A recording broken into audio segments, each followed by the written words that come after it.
your patience and for joining at this relatively late hour. I have some prepared remarks that I'll share with you, and as Randhir said, due to some preoccupations, will not be able to take questions tonight. The Cabinet Committee on Security met this evening under the chairmanship of the Honorable Prime Minister. The CCS was briefed in detail on the terrorist attack on 22nd April 2025 in Pahalgam in Jammu and Kashmir, in which 25 Indians and one Nepali citizen were killed. A number of others sustained injuries. The CCS condemned the attack in the strongest terms and expressed its deepest condolences to the families of the victims and hoped for the early recovery of the injured. Strong expressions of support and solidarity have been received from many governments around the world, which have unequivocally condemned this terror attack. The CCS recorded its appreciation for such sentiments, which reflect zero tolerance for terrorism. In the briefing to the CCS, the cross-border linkages of the terrorist attack were brought out. It was noted that this attack came in the wake of the successful holding of the elections in the Union Territory and its steady progress towards economic growth and development. Recognizing the seriousness of this terrorist attack, the CCS decided upon the following measures. 1. The Indus Waters Treaty of 1960 will be held in abeyance with immediate effect until Pakistan credibly and irrevocably abjures its support for cross-border terrorism. 2. The integrated checkpost Atari will be closed with immediate effect. Those who have crossed over with valid endorsements may return through that route before 1 May 2025. 3. Pakistani nationals will not be permitted to travel to India under the SAARC visa exemption scheme visas. Any SVES visas issued in the past to Pakistani nationals are deemed cancelled. Any Pakistani national currently in India under SVES visa has 48 hours to leave India. 4.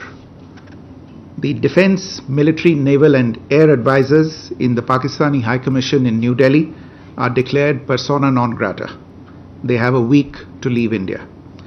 India will be withdrawing its own Defence, Navy and Air Advisors from the Indian High Commission in Islamabad.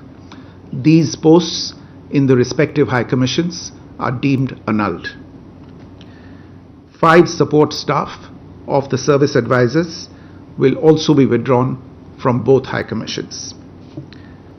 5.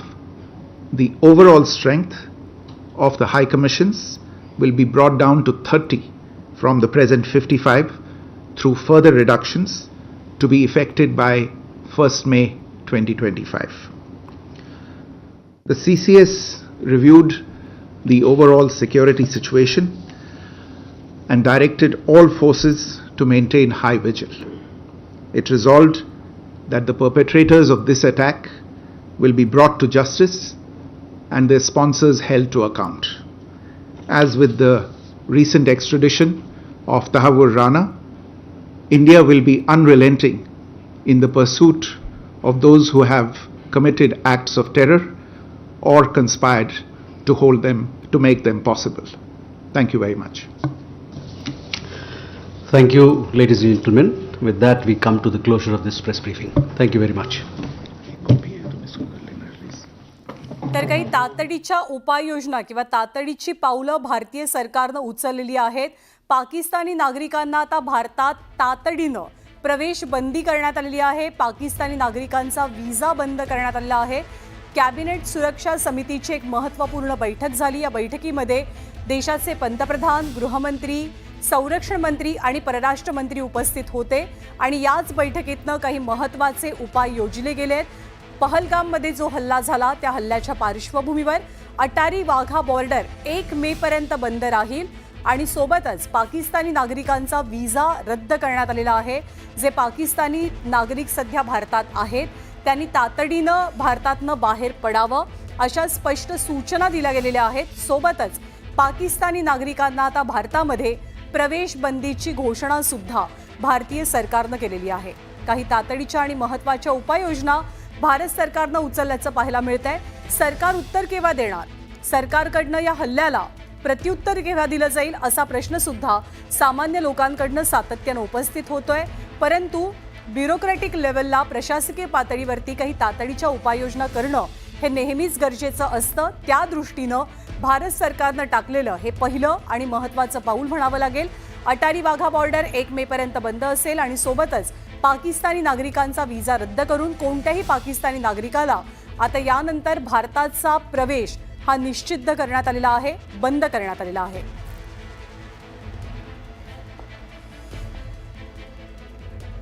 पहलगाममध्ये कालच दहशतवाद्यांनी मोठा हल्ला घडवला आणि या हल्ल्यामध्ये 26 निरपराध पर्यटकांचा जीव घेतला, बळी गेला आणि याच हल्ल्यानं संपूर्ण देश हादरून गेलाय, सुन्न झालेला आहे.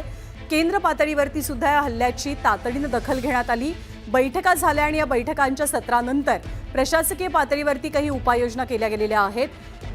याआधी जेव्हा उरीवरती हल्ला झालेला होता आणि पठाणकोटमध्ये जवानांची बस उडवून देण्यात आलेली होती तेव्हा सुद्धा भारतानं पाकिस्तानला चोख प्रत्युत्तर दिलेलं होतं सर्जिकल स्ट्राईकच्या माध्यमातून. तसाच एखादा सर्जिकल स्ट्राईक आत्ता सुद्धा होणार का याची चर्चा भारतात होती. 48 तासांची मुदत, 48 तासांची वेळ पाकिस्तानी नागरिकांना देण्यात आली आहे. तातडीनं भारत सोडण्यासाठी त्यांचा व्हिसा रद्द झालेला आहे आणि पुढच्या निर्णयापर्यंत पाकिस्तानच्या नागरिकांना भारतामध्ये प्रवेश बंदी करण्यात आली आहे. आणि यानंतर आपण डोंबिवलीमध्ये जातोय. डोंबिवलीमधल्या 3 नागरिकांचा या हल्ल्यामध्ये दुर्दैवी मृत्यू झाला. राज्याचे मुख्यमंत्री सुद्धा श्रद्धांजली वाहण्यासाठी आणि अंत्यसंस्कारांसाठी उपस्थित आहेत.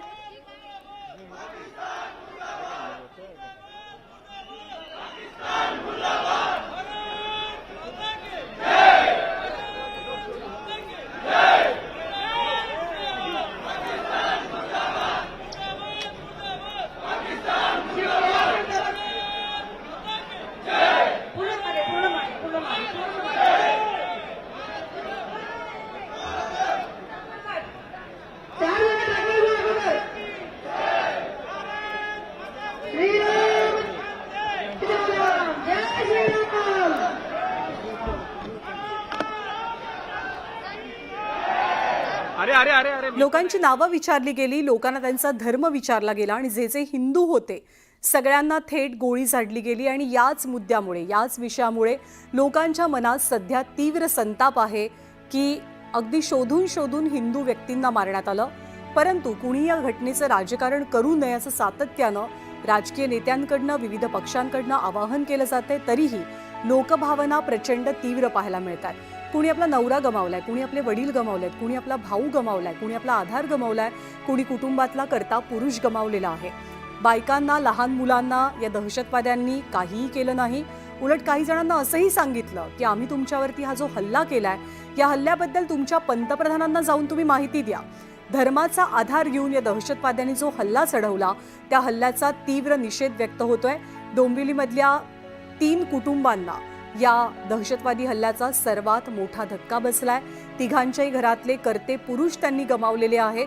या दहशतवादी हल्ल्यात, भ्याड हल्ल्यामध्ये या तिघांचेही पार्थिव डोंबिवलीमध्ये आणण्यात आलंय. डोंबिवली पश्चिमेच्या भागशाळा मैदान परिसरात अंतिम दर्शनासाठी ही 3ही पार्थिवं ठेवली गेलेली आहेत. राज्याचे मुख्यमंत्री, कल्याण डोंबिवलीचे खासदार, आमदार आणि इतर अनेक स्थानिक नेते इथे उपस्थित आहेत. लोकांना धीर दिला जातोय, लोकांचं सांत्वन केलं जातंय, कुटुंबियांना आधार दिला जातोय. पाकिस्तान मुर्दाबादच्या घोषणा आणि भारत माता की जयचा जयघोष या परिसरामध्ये आपल्याला पाहायला मिळतोय.